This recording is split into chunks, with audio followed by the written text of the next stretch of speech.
আমি আমাদের গ্রামের বাড়িটা হচ্ছে সিরাজগঞ্জ বলে রাখি। আমার দাদু বাড়ি পাবনাতে, বাট আমার নানু বাড়ি সিরাজগঞ্জ। আমরা নানু বাড়িতেই থাকি ছোটবেলা থেকে। আচ্ছা, ঠিক আছে, ছোটবেলা থেকে।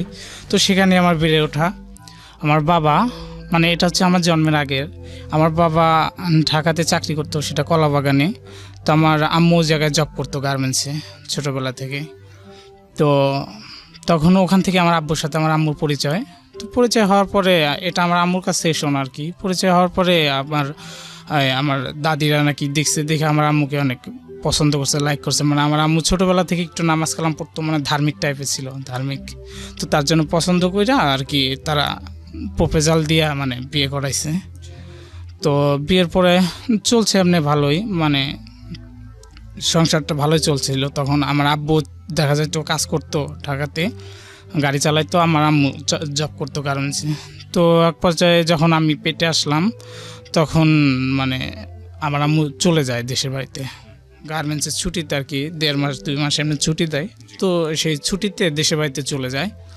তো বলে রাখি, তখন মানে দেশের বাড়িতে আমাদের কোনো জায়গা জমি ছিল না আর কি। তো দেশের বাড়ি চলে যায়, যাওয়ার পর আমার এক খালার বাসায় ওঠে। মানে আমার খালার বাসা তো পার্শ্ববর্তী গ্রামে। তো আমার খালার বাসায় ওখানে যায়, তো বলে যে এমনি এমনি আসছি।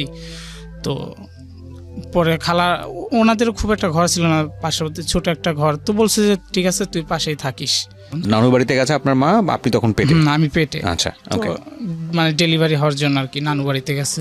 তো যাই হোক, আমি যখন হলাম, তো হওয়ার পরে আমার আব্বু চলে আসে, দেশেতে চলে আসে। জি, আপনি বড় সন্তান ফ্যামিলির? আমি ফ্যামিলির একমাত্র বড় সন্তান। জি। তো আমার আব্বু চলে আসে। তো আসার পরে দেখা যায় আমার আম্মু আব্বু দুজনে পরিশ্রম করে যে টাকা জমাতো, ওটা দিয়ে দেখা যায় তো মানে একটু জায়গা নিছে। তো দেখে যে এরকম থাকার তো জায়গা জমি না, একটা ছেলে সন্তান হয়েছে আপনার নানু বাড়িতে। এতদিন তো ঢাকাতেই থাকছোস, তো এই যে একটু জায়গা জমি কিন। পরে আমার নানুরা সবাই মিলে একটু জায়গা দেখায় জায়গা কিনে দিল আর কি, ওই জায়গায় 6টি সিমের মতো এতটুকু জায়গা, মানে আমাদের কোনো রকম থাকার জন্য।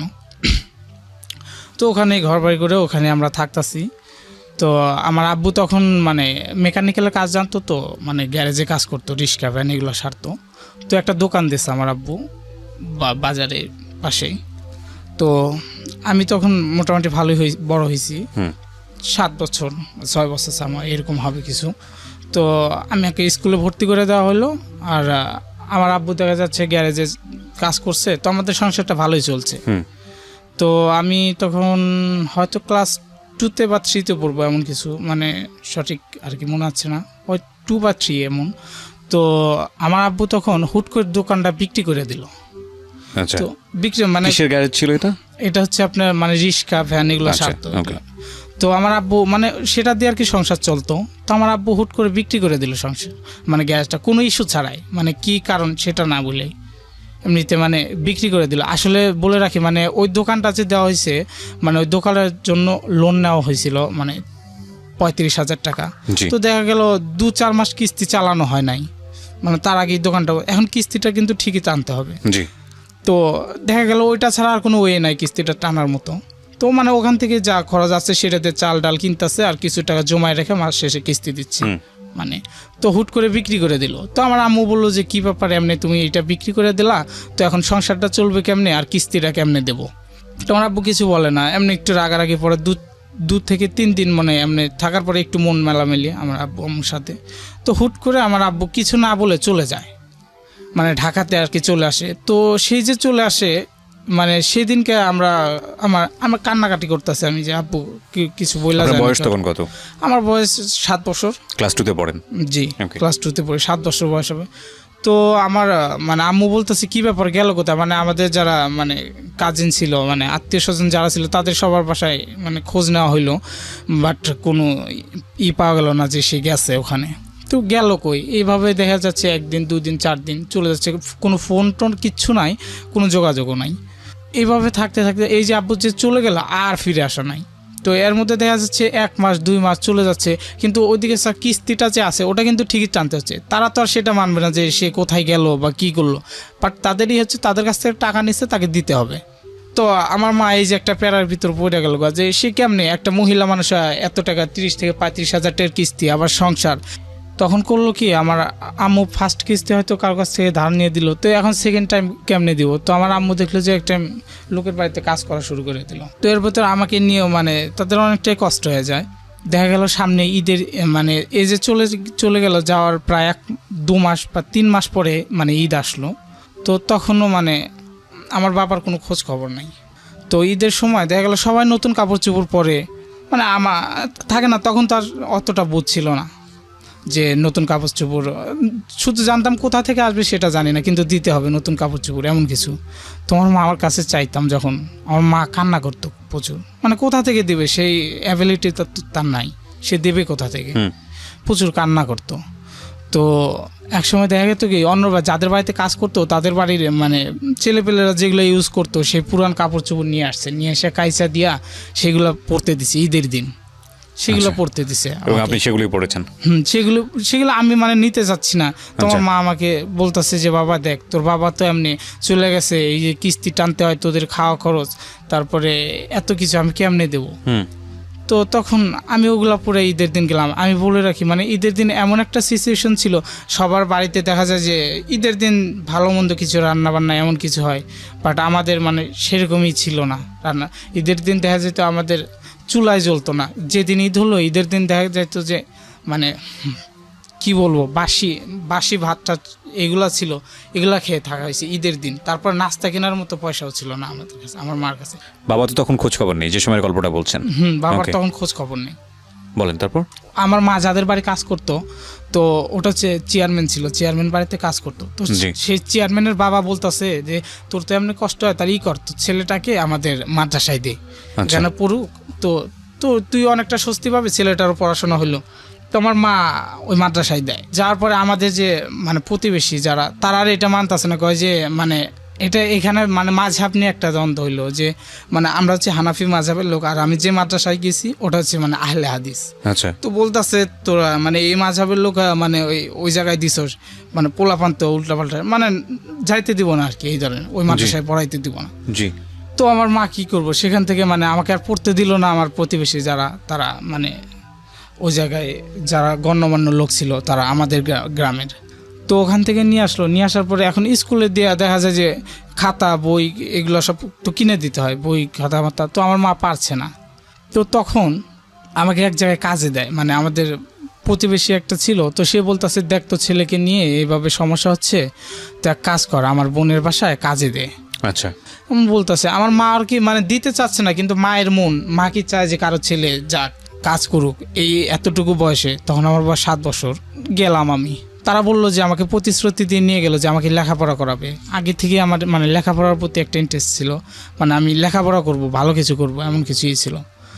ওখানে নিয়ে যাওয়ার পরে দেখা যেত কি ভাই, মানে একটা বাসার মানে গ্রামের বাড়িতে মানে বড় একটা ফ্যামিলির যে কাজগুলো থাকে প্রত্যেকটা কাজ আমাকে করাইতো। দেখা যেত বাসন মাজাইতো, তারপরে আপনার ঘর ঝাড়ু দেওয়া হইতো, তারপরে ভাত দেখা যেত ওরাই করে দিত, আমাকে রান্না করা লাগতো, গোয়ালের গোবর ফালাইতে হইতো, গরুর মানে যাবতীয় যত কাজ একটা বাড়িতে, একটা সংসারের যত কাজ করা লাগতো সবকিছু আপনাকে দিয়ে করা, সবকিছু আমাকে দিয়ে করাইতো। তখন দেখা যেত আমি যদি বলতাম যে আমি করবো না, আমাকে মারধর করা হইতো। তারপরে আমি কি করব, আমি বাড়িতে আসবো, বাড়িতে আসলে আমার মার এই জায়গায় কষ্ট, আমার মা নিজে খাইতে পায় না, আমি দেখি। তো আমি দেখা যেত কষ্ট সহ্য করে অমনি থাকতাছি। তো আমি বলতাম যে আচ্ছা ঠিক আছে, আমাকে কাজ করানোর সমস্যা নাই, কিন্তু আপনারা যে বললেন যে আমাকে একটু পড়াশোনা করাবেন, তো আমাকে যদি মানে স্কুলে না যাইতে দেন, বাসায় তো আপনারা তো অনেক শিক্ষিত আছেন, তো বাসায় যদি একটু আমাকে পড়াইতেন, তো একটু সময় 1 ঘন্টা বা 2 ঘন্টা সময় করে মানে পড়াইতেন, তাহলে মানে আমি কাজ করি তাতে দুঃখ নাই, যত করা যদি একটু পড়ানোর সুযোগ দিতেন তা আমার খুব ভালো হইতো। তোরা দেখতো মানে বলতে আচ্ছা ঠিক আছে দেবনি, যা কাজ কর, মানে ঝাড়ি জড়ি দিয়ে ছাড়ি দিত, ঠিক আছে যখন সময় পাই তখন পড়াবো, যা কাজ করে এখন। তো আমাকে আসতে দিত না। আমি বলতাম যে ঠিক আছে আমি আমার মাকে একটু দেখতে যাব। তো বলে না, দেখতে যাওয়া লাগবো না, দেখতে যা কি করবি, তো আমি খোঁজ নেবনি তোর মা কেমন আছে। তো আমাকে বলতো তোর মা ভালোই আছে, হয়তো খোঁজ নিত কিনা আমি সেটা মানে সঠিক জানতাম না, কিন্তু আমাকে বলতো আর কি সান্ত্বনা সব, তোর মা খুব ভালোই আছে আর তোকে যাইতে না করছে, মানে এইভাবে বলতো আর কি। তো তো আমার বিশ্বাস হতো না যে আমার মা যাইতে না করছে। তো এক সময় ঈদ আসে, এর ভিতর বলে রাখি এই যে নিয়ে গেছে, দেখা যেত যে একটা ভালো কাপড় চোপড় দেখা যায় যতই কাজ করাক, তারপরে দেখা যায় ছেঁড়া ছুটায়, মানে ছেঁড়া মেরা জামা জুমা এগুলো মানে আমাকে দিত, পরায় রাখতো। আর খাবার দিত ভাই বলি কি বলবো, মানে সবাই খায় যেটা বাঁচতো বাসি পচা, সেই খাবারটা আমাকে দিত। এই গল্পটা যারা শুনছেন তাদের অনেকের বাড়িতেই এরকম ছোট ছোট কাজের ছেলে আছে, আমি বিশ্বাস করি।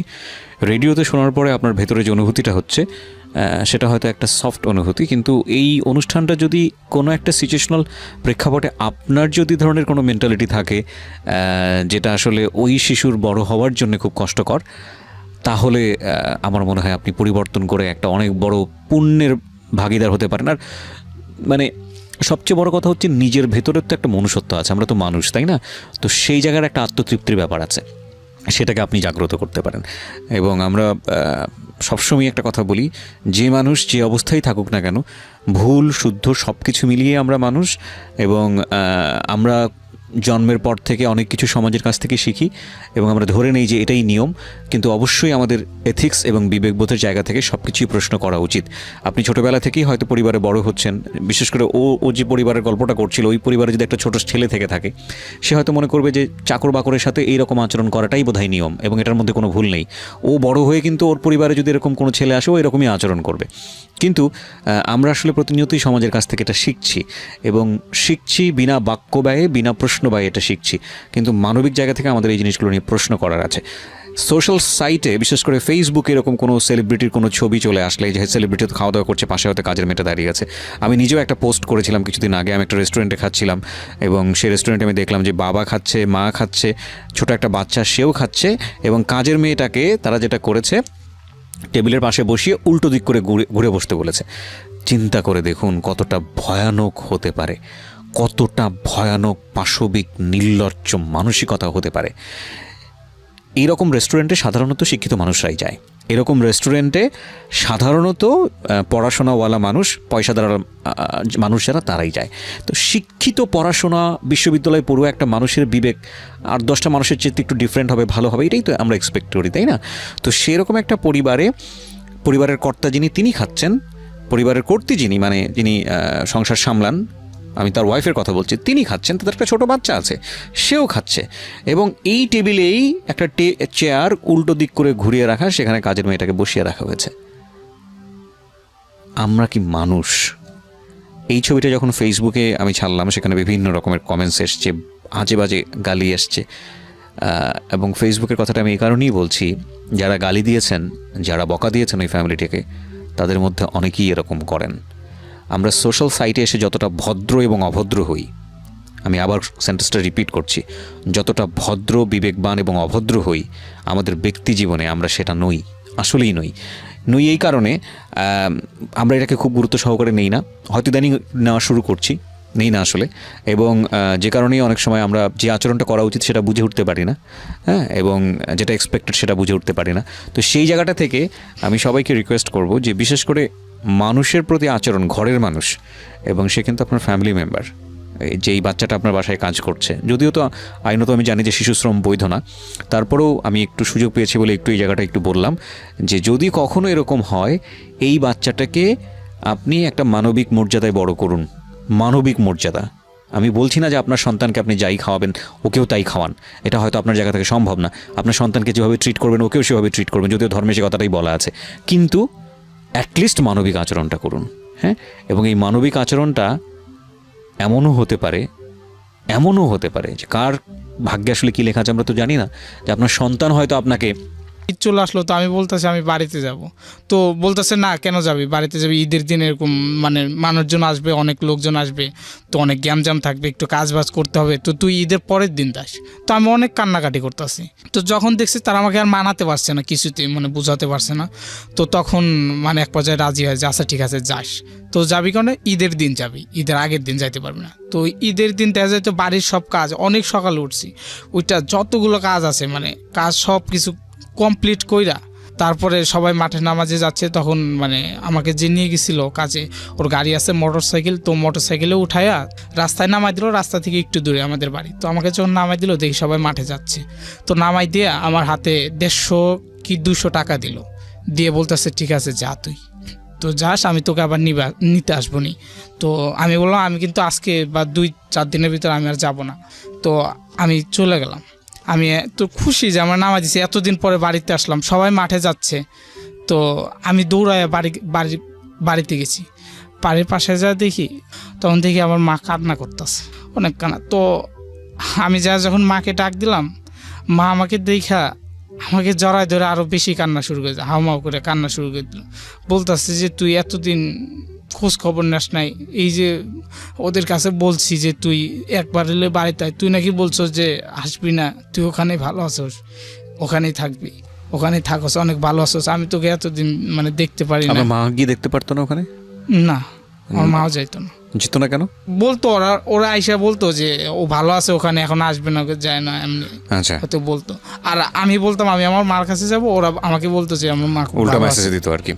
ওরা হয়তো বুঝতে পেরেছিল যে আপনার মার সঙ্গে দেখা হলে হয়তো ওরা কাজ করাতে পারবে না বা এরকম কোনো কিছু, হয়তো ঠিক আছে, এমন হ্যাঁ। কিছু। হ্যাঁ, তো আমি যখন আসলাম, আমাকে দেখে মা খুব কান্না করতেছে। তো আমি আসলাম যে তখন মানে আমি খুব ক্ষুধার্ত ছিলাম, না খেয়ে চলে আসছি ওখান থেকে। তো মাকে বললাম মা বাড়িতে কি কিছু আছে, তো আমাকে দাও, আমি কটা খাই। তো আমার মা আরও বেশি কান্না করল, কয় বাবা বাড়িতে তো হারিয়ে চলে নাই, মানে রান্না হয় নাকি আর কি। তো খুললাম, রান্না হয় না, মানে কয় যে গত 7 দিনে যে কাজটা করছে সে চাল বা টাকা ওইটা বিক্রি করে কিস্তি দিয়ে দিছে, আজকে ঈদের একটা দিন রান্না হয় না। তো আমার কাছে যে 150 টাকা ছিল, তো আমি বললাম আচ্ছা মা দাঁড়াও, সমস্যা নেই, আমি আসি। 150 টাকা দিছে, ওটা নিয়ে আমি দৌড়ায় দোকানে গেছি, যাই আপনার সেমাই লাচ্চা আর কি, মানে একটা মিঠা জাতীয় ঈদের দিন আছে না ভালো মন্দ, তো আমি ওগুলো নিয়ে আসছি, নিয়ে এসে মাকে দিলাম, রান্না বান্না করে খালাম। খাওয়ার পরে ঈদের দিন আমি মাকে বলতেছি যে মা আমি আর ওই জায়গায় যাবো না। এক পর্যায়ে আমি বলতে চাইছিলাম না যে না বলবো না, দেখা যায় অসহ্য, আমি থাকতে পারছি না আর এভাবে। আসলে আমার বয়সটা খুব কম, মানে আমার ফিটনেসের সাথে যে আমাকে যে পরিশ্রমটা করাচ্ছে, মানে আপনি নিতে পারতেছেন না। নিতে পারতাছি না, মানে এটা বেশি ওভারলোড হয়ে যাইতেছে। তো প্রতিনিয়ত অসুস্থ হয়ে যেতাম, তারপরে কাজ করতে হইতো। জি। তো আমি মাকে বললাম এসব, তো আমার মা বললো ঠিক আছে বাবা তোরা যাওয়া লাগবো না ওই জায়গায়। তো ওরা পরবর্তীতে আবার নিতে আসছিল, আমার মা বলছে না আমি খায়া থাকি না খায়া থাকি, আমি আমার ছেলেকে নিয়েই থাকবো, আর ছেলে আমার সাথেই থাকবে, আমি আর দেবো না আপনাদের ওই জায়গায় কাজে। আমার মা আবার আমাকে স্কুলে ভর্তি করে দিল। আমি বললাম মা তো আমি আবার না স্কুলে ভর্তি, মানে আমার পড়ার প্রতি আগ্রহটা আগের থেকে ছিল যে আমি পড়াশোনা করব, মানে আমার যখন বুঝ হয়েছে তখন দেখছি একটু পড়াশোনা করে হয়তো ভালো কিছু করব, এমন কিছু। তো আবার স্কুলে ভর্তি করে দেয় আমাকে। তো আমি স্কুলে যাচ্ছি, তো এই পর্যায়ে দেখা যাচ্ছে স্কুলে যখন আবার ভর্তি করে দিল, তার 5-6 মাস পরে আমার বাবা হুট করে ব্যাক করছে। আচ্ছা। তো আসার পরে আমার মা বাবা আমরা সবাই তো কান্নাকাটি, যে এতদিন পর প্রায় 1.5 বছর পরে চলে আসছে। তো আমরা সবাই তো তাকে দেখে অনেক কান্নাকাটি, তো অনেক কিছু বললাম যে এইভাবে চলে গেছো, মানে এত কষ্ট কইরা এইভাবে করতেছে। তো আমার বাবা হয়তো ভুল বুঝতে পারছে, তো বলতেছে আসলে মানে এটা আমারই ভুল, মানে তার ভুলটা সে বুঝতে পারছে, সে বলতেছে আসলে এভাবে চলে গেছি। তো আসার পরে আবার আমাদের সাথে থাকতেছে, একসাথেই থাকতেছি। আমার বাবা যখন নেক্সট টাইম আবার আসলো, তখন আবার একটা গ্যারেজে কাজ করতো, গাড়ি গ্যারেজে। জি। আবার কাজ নিল। তো নেওয়ার পরে যে আমাদের যে মানে 5 শতক জায়গা কিনা হলো, আমার মা টাকা করলো বাড়ি করার জন্য, একদম বাড়ি করার জন্য। তো বাড়ি করলাম 5 শতক জায়গা নিয়ে। তো এই জায়গায় বলি মানে আমাদের বাড়িটা যে করছি তার বাড়ির পাশে, মানে আমি সেই ভদ্রলোকটার নাম বলবো না, হয়তো মানে সে সমাজে গণ্যমান্য একটা লোক, তার নাম বললে হয়তো সম্মান ক্ষুণ্ণ হবে, আমি চাচ্ছি না তার সম্মান ক্ষুণ্ণ, বাট আমার সাথে যেটা করছে আমি সেটা বলতেছি। তার জায়গাটা অনেক ছিল, বাট আমাদের যে 6 শতক জায়গাটা নিছি না, মানে এই জায়গাটার কারণে ওর বাড়িটা আর কি একটু অগোছানো লাগে, মানে প্লেসমেন্টটা ঠিক মতো হয় না, অগোছানো লাগে। তার কারণে এই যে একটা শত্রুতা। আর দেখা যেত কি বাড়িতে আমরা ঘুমাচ্ছি, রাত্রে ঠিক মতো ঘুমাইতে যেত না, ঢিল মারতো চালে। তারপরে আবার দেখা যেত মানে আশেপাশে চতুর্পাশে ওর জায়গায় বেড়া দিয়ে রাখতো, এখান থেকে যাইতে পারবে না। বাট আমরা তো অসহায়, মানে তারা হচ্ছে সম্মানের একটা মানে সম্মানীয় লোক, গ্রামে পাওয়ারফুল লোক। দেখা যেত আমরা যদি কার কাছে বিচার দেবো, বলবো গ্রামের যারা মাতবর আছে তাদের কাছে বলবো, তারা তো মাতবরদের একজন। তো তাদের কাছে বললে লাভ কি, কোনো পাওয়া যেত না, ওখান থেকে কোনো ফিডব্যাক পাওয়া যেত না। এই যে তোর মুরগি আমার বাসায় আসলো কেন, আমার বাড়িতে আসলো কেন, আমার ধান খাইলো কেন, এই নিয়ে ছোটোখাটো বিষয় নিয়ে না লাগছে লাগে আমার মাকে খুব মারে, ওরা প্রচণ্ড মারে, মারার পরে মাথা মুথা ফাইটে যায় আমার মার। এটা মানে আমার বাবা প্যাক করার পরে আচ্ছা যখন আসলো, তো আমার মার মাথা মুথা একদম ফাইটে দেয়। ফাটার পরে আমার মাকে হসপিটালে নিয়ে যায়, নিয়ে যা চিকিৎসা করি, করার পরে এটা গ্রামের 10 জনকে জানাই কি লাভ, কোনো রেসপন্স নাই এটা। তো এক পর্যায়ে আমরা ওই জায়গাটা ছেড়ে চলে আসি, মানে বাধ্যতামূলক দিতে হয়। তারপরে আমরা ওখান থেকে জায়গাটা বিক্রি করে দিই ওদের কাছেই, বাধ্যতামূলক ওদের কাছে বিক্রি করে দিয়ে আমরা চলে গেলাম আর এক জায়গায়, মানে ওই জায়গায় আরও পার্শ্ববর্তী গ্রামে আমার এক নানা ছিল, মানে আমার আপন নানা চাচাতো ভাই, ওর জায়গার পাশে একটু জায়গা ছিল, ওখানে আবার জায়গা কিনলাম। এখানে যে জায়গাটা বিক্রি করলাম এইটার ব্যাংকে থেকে আবার কিছু লোন নিলাম। আচ্ছা, লোন নিয়ে কিন্তু আমাদের সেরকম অ্যাবিলিটি ছিল না, হয়তো গ্রামের আমার নানা তারা বইলা যে ঠিক আছে জামিনদার হয়ে নিয়ে দিয়া আবার একটু জায়গা কিনলাম। আচ্ছা, কেনার পরে ওই জায়গায় থাকতাছি। তো থাকার পরে না এইভাবে প্রায় আমি স্কুলে যাচ্ছি, আমি তখন ক্লাস 5-এ হয়তো পড়ি। তো আমার বাবা আবার চলে যায়, নিরুদ্দেশ আগের মতোই লাপাত্তা, কোথায় গেছে মানে কোনো নাই, খোঁজ নাই। তো আবারও সেই যে আগের মতোই দুর্দশা। আমার মা দেখা যেত লোকের বাড়িতে কাজ করতেছে। তো তখন আবার বলে রাখে আমার আর একটা ভাই হয়েছে, তো এর ভিতর আমার আর একটা ছোটো ভাই হয়েছে। আমার আব্বু যখন আবার ব্যাক করলো না, তখন আমার আর একটা ছোটো ভাই দেখা যেত। আগে আমি একা ছিলাম, এখন আমার আর একটা ছোটো ভাই। তো আমাকেই দেখবে নাকি, সে তো আরও ছোট ছেলে, তো আরও খরচ বেশি। তো তখন করতো কি, আমি নিয়ে থাকতাম, আমার মা দেখা যেত যে এক বেলা বা হাফ বেলা কাজ করতো, কাজ করে নিয়ে আসতো, সেটাই খাইতাম। তো একদিন আমার মার প্রচুর জ্বর হয়, অসুস্থ, কাজে যাইতে পারে না। তো প্রায় 1 না 2 দিন জ্বর থাকে। এখন যে ডাক্তারের কাছে যাবে একটা ওষুধ কিনবো, সেই টাকাটাও কাছে নাই। আচ্ছা, একটা ওষুধ কেনার টাকাটা পর্যন্ত নাই। তো তখন আমার মা অসুস্থ 2 দিন ধরে, 2 দিন যে অসুস্থ, এই 2 দিনের একটা মুঠ মানে দানাও আমরা খাইতে পারি না, আমাদের চুলায় হাঁড়ি ধরাল না। কারণ কোথা থেকে আসবে? আমার মা কাজ করতো, তারপরে নিয়ে আসতো, তারপরে তো খাওয়াইতো। কিন্তু কাজ করতে পারতেছে না, কেমনে খাওয়াইবো? তো আমরা না, আমি স্কুলে যেতাম, আমার ছোটো ভাই, কিন্তু স্কুল থেকে এসে মার কাছে শুধু খাবার চাইতাম। আমার মা না মুখ ঘুরে শুধু কান্না করতো, মানে কোথায় থেকে দিতে পারতেছে না, কান্না করতো। একদিন মানে এইভাবে মার কাছে কান্না করতেছে, মা আমি তোর মানে খুব ক্ষুধা লাগছে, একটু খাইতে দাও, এমনি কিছু কান্না করি। মা কোনো কথা বল না, কান্না করতে করতে আমি ঘুমাই গেছি, ছোটো ভাই ঘুমাই। আমার মা সেই অসুস্থ শরীর না, তখন বন্যা ছিল, মানে এই কোমর পানি ভাঙিয়া মানুষের বাড়িতে গেছে, যা কাজ করছে। তো কাজ করে দিয়েছে, খাইতে দিছে। তো আমরা ঘুম থেকে জাগ না পাই, দেখি মা নাই, কান্না করতেছি। তো একটু পরে দেখি মানে বাড়ির আঙিনায় তাকায় দেখি আমার মা কোমর পানি ভাঙিয়া মাথায়, অন্যের বাড়ি যে কাজ করছে ভাত খাইতে দিচ্ছে, সেই ভাতের থালা মাথায় নিয়ে কোমর পানি ভাঙিয়া নিয়ে আসতেছে, সেই অসুস্থ শরীর নিয়ে। মানে কি করবে, সে নিরুপায়। আমার ছেলে অসুস্থ, মানে আমার ছেলে তো এখন খাইতে পারতেছে না, খেতে তো দিতে হবে, সে অসুস্থ, আর সেটা দেখতেছে না।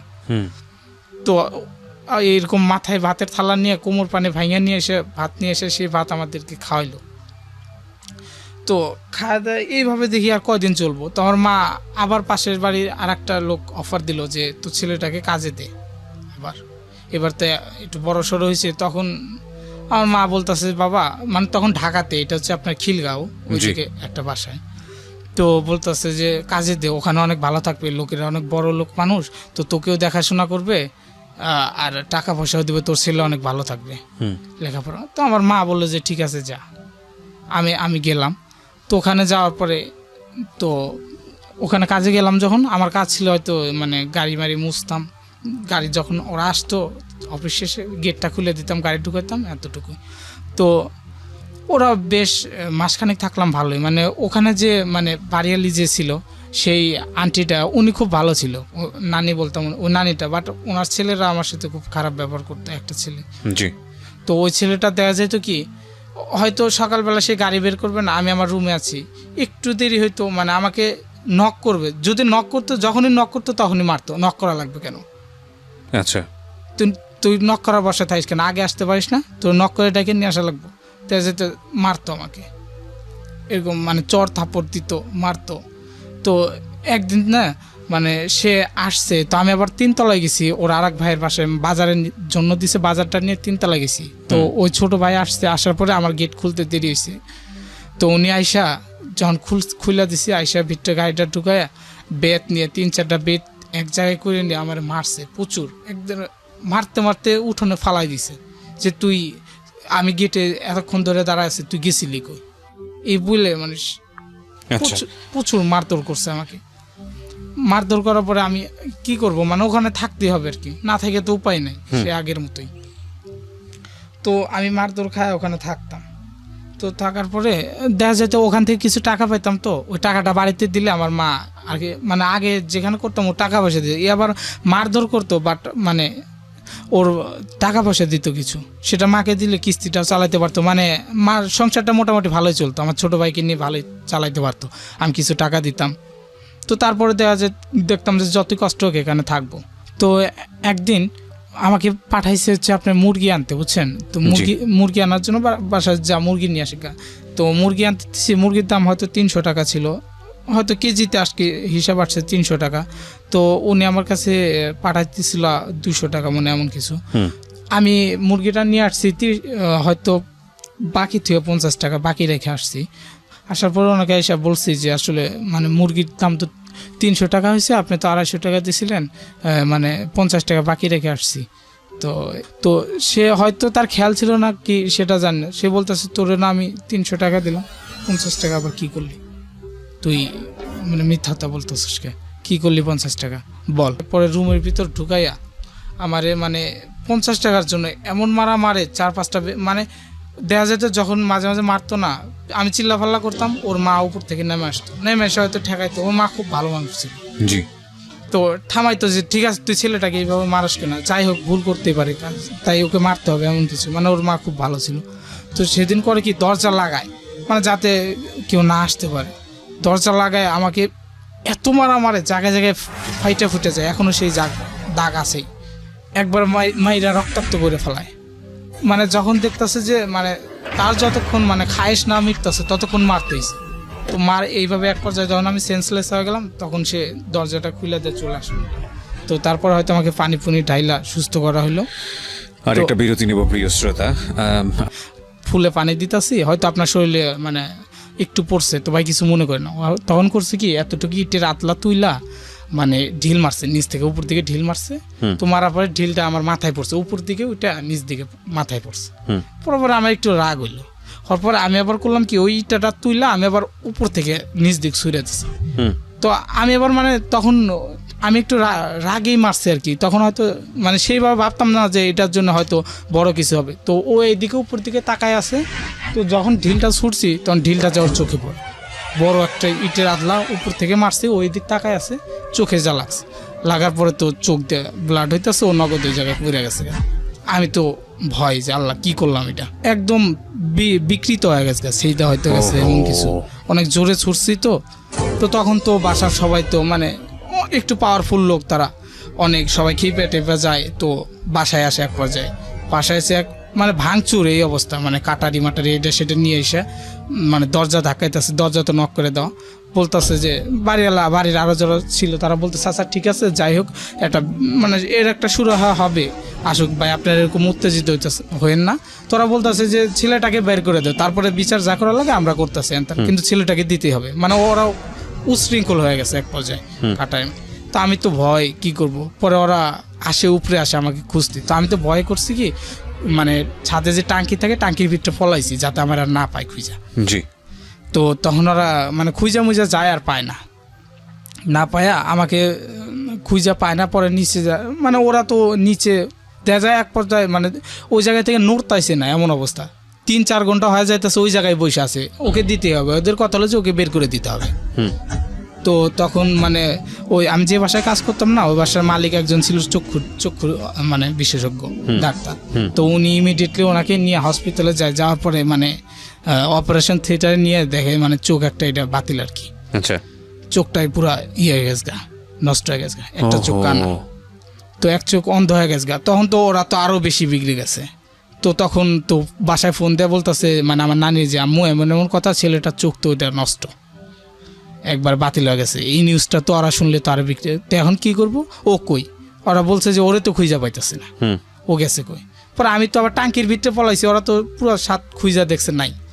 পরে আমি টাঙ্কির ভিতর থেকে বাইরে ছাদে দাঁড়ায় আছি, তো আমাকে আবার নিয়ে আসছিল আমার এক ভাই, ওই ভাই আবার মানে ওই জায়গায় পড়াশোনা করতো, ওই বাসার সাথে ম্যাচ ছিল, ওই ম্যাচে থাকতো। তো ওই ভাই নিজ দিয়ে যাইতেছে, আমি ডাকতেছি শুনতেছে না উপর থেকে, পরে একটা ফুল ছুঁড়ে মারছি, মারার পর ওই ভাইয়ের সামনে বলছে, উপর দিকে তাকাইছি, তাকাইলে পরে আমি বললাম যে আমি ভাই এনে উপরে আসেন। পরে সে আসে, হুম মানে আইসা শুনে কেমনি কি বলে, এমনি এমনি কথা, তো এমনি ঢিল ছুটছে, ওর চোখ তো কানা হয়ে গেছে। তখন কি করব, তো ওই আপা বলতেছে যে মানে ওর ছোট ছেলে কয় ও আসার আগে ওরে তাড়াতাড়ি বাড়ি থেকে খেদাই দাও, বিদায় করে দাও। তো ওই ভাই বলতেছে এখন কি করবো, কই দিয়ে নিয়ে যাবো, সামনেতে তো বাড়ি করলে তো ওরা নিয়ে নিব। তো আমারে করলো কি বলে, তুই অলটপ কয়া এই পাশ দিয়ে মানে নর্দমার ভিতর দিয়ে পার হয়ে যা, আচ্ছা ওদিক দিয়ে যা। পরে আমারে নিয়ে সে বললো যে আমি এদিক দিয়ে আসি, নিয়ে যা আপনার খিলগাঁও নিয়ে আসলো, নিয়ে এসে ওই জায়গায় আইসা আমাকে কাপড় চোপড় কিনে দিল, মানে নোংরা হয়ে গেছে না, অনেক নোংরা আবর্জনার ভিতর দিয়ে চলে আসছি। তো কিনে দিয়ে বললো যে একটা ট্রেনের টিকিট কেটে বললো তুই বাড়িতে চলে যাগা।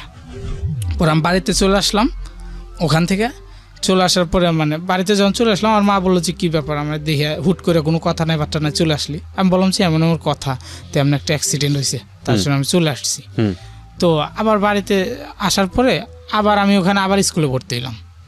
ভর্তি হওয়ার পরে তখন ওখানে ক্লাস 6-এ ভর্তি হলাম। হওয়ার পরে সিক্স পড়লাম, 7-এ উঠলাম। 7-এ ওঠার পরে তখন দেখতেছে আমি মানে আমার লেখাপড়ার খরচ আর একটু বেশি বাইরে যাইতেছে। আমার মা তো সেই অন্যের বাড়িতে আগের থেকে হাড় ভাঙা পরিশ্রম করতেছে, এভাবে আর কতদিন চলে না। তো আমার বলতেছে একবার যে বাবা তুই কর, এক জায়গায় খোঁজ পাইছি তোর বাবা নাকি ঢাকায় থাকে, মানে আমার বাবার সাথে একটা লোক গাড়ি চালাতো, সে আবার আমাদের বাড়ি। তো সে এসে বলতেছে আমি তো এমনি এমনি মাহমুদুল্লাহ বাবারে ওই জায়গায় একদিন দেখছি। আচ্ছা তো আমার মা বললো যে বাবা তাহলে এক কাজ কর, তুই ওর সাথে যা দেখ তোর বাবারে মানে কোনো খুঁজা পাস কিনা।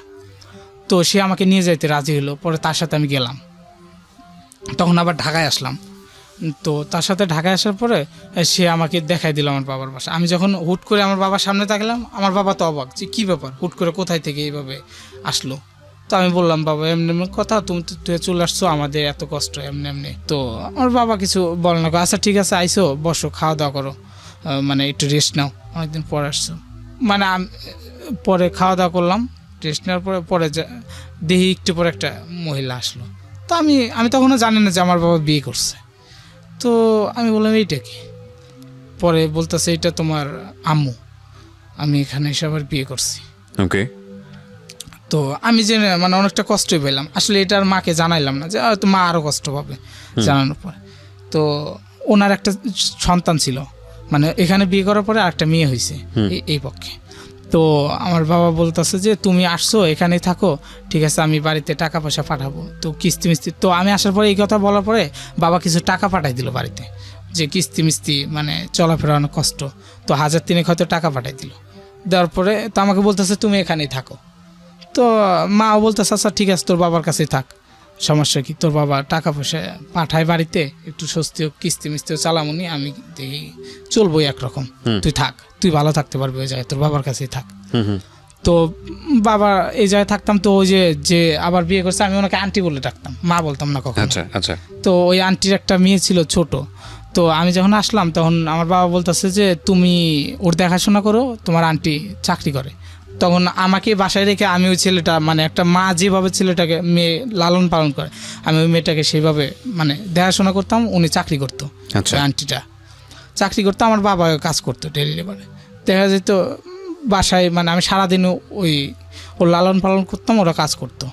এইভাবে একদিন মানে আন্টি চাকরি ছেড়ে দেয়, মানে আর চাকরি করবে না সে, মানে বলে যে এইভাবে আমি চাকরি করি আর তুমি একটা ছেলে নিয়ে আসছো, এত বড় একটা ছেলে বসায় খাও আর আমার টাকা বাড়িতে পাঠাও, মানে এক ধরনের দ্বন্দ্ব, যে তুমি ওর আমি কাজ করি সেই টাকা বাড়িতে পাঠাই দাও, হ্যান ত্যান, মানে এইটা নিয়ে প্রতিনিয়ত ঝগড়া হইতো আমাকে নিয়ে। আচ্ছা তো আমি ওখানে থাকি কেন, এমন কিছু, আমাকে চলে যেতে হবে। তো তারপরে উনি চাকরি বাদ দিল, বলে আমি আর চাকরি করবো না। তো আমার বাবা বললো ঠিক আছে তুমি না করলা। পরে আমার বাবা আমাকে তখন একটা কাজে লাগাই দেয়।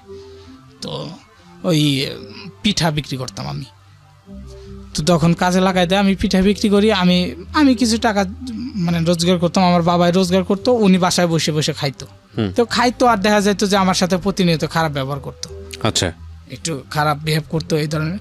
তো একদিন হুট করে কিনে যেন কী হয়েছে, আর সে আমারে মানে মারে প্রচুর। আমি তখন একটু তো মোটামুটি ভালোই বড় হয়েছি, তো মারে। তা আমি আবার এইটা নিতে পারতাছি না যে সে আমাকে মারবে কেন, এইভাবে আমি কাজ করি, আমার বাবাই কাজ করে, সে বৈশা বৈশা খাইতেছে, আচ্ছা ঠিক আছে তাতেও সমস্যা নাই, সে আমার সাথে এইভাবে প্রতিনিয়ত খারাপ বিহেভ করে, আবার আজকে আমার মারলো। আমি না নিতে পারে আমি আর আগের মারে তাকে একটু মারি। আপনার সৎ মাকে? 2-3টা মানে চর থাপ্পড় দিই আর কি সেই দিন। ওকে। তো তারপরে সে এইভাবে, তো বাবা আসলে বাবার সাথে এটা নিয়ে অনেক ঝগড়া হয়। সে দেখা যেত কি আমার আব্বুর সাথে প্রতিনিয়ত ঝগড়া হইতো, বুঝছেন, আমার আব্বুকে সে মারতো ধরে, এমন অবস্থা। মানে দুজন যখন ঝগড়া হইতো আমি থাকতাম না, দেখা যেত বাপে মায়ের ঝগড়া করতে, সেই জায়গায় তো আর থাকা সম্ভব না। দরজা লাগায় দুজন, মানে হুড়াহুড়ি এক ধরনের পাড়াপাড়ি এরকম অবস্থা হইতো ছোট একটা বিষয় নিয়ে। সে অনেক উশৃঙ্খল টাইপের ছিল আর কি একটু। তো আমার বাবার সাথে একদিন কি না যেন ঝগড়া হয়েছে, তো সে হুট করে করছে কি মেয়েটারে, মানে আমি যে প্রতিদিন কাজ করে টাকা জমাইতাম না, সেটা এক জায়গায় রাখতাম। তো একদিন আব্বুর সাথে ঝগড়া হয়ে সেই টাকাটা নিয়ে সে চলে গেছে মেয়েটারে ফালাইয়া। আচ্ছা। ছোট একটা মেয়ে, প্রায় 1 বছর বয়স হবে তখন, মেয়েটাকে ফালাইয়া সে টাকাটা, মানে টাকা নিয়ে চলে গেছে। কোথায় গেছে কোনো খোঁজ নাই। তো বাড়ির সবাই, বাসার সবাই কইতেছে হায় হায়, এত ছোট একটা বাচ্চা এইভাবে কান্নাকাটি করতে, সে গেছে কোথায়। সারাদিন আমরা খোঁজাখুঁজি করি, তাকে আর পাই না, কই গেছে আর পাই না। তো পাই না, একদিন পার হয়ে গেল, তাও পাই না। এইভাবে মেয়েটা তো খুব কান্না করতেছে। আমার ছোট বোনটার নাম হচ্ছে ফাতেমা, তো খুব কান্না করতেছে।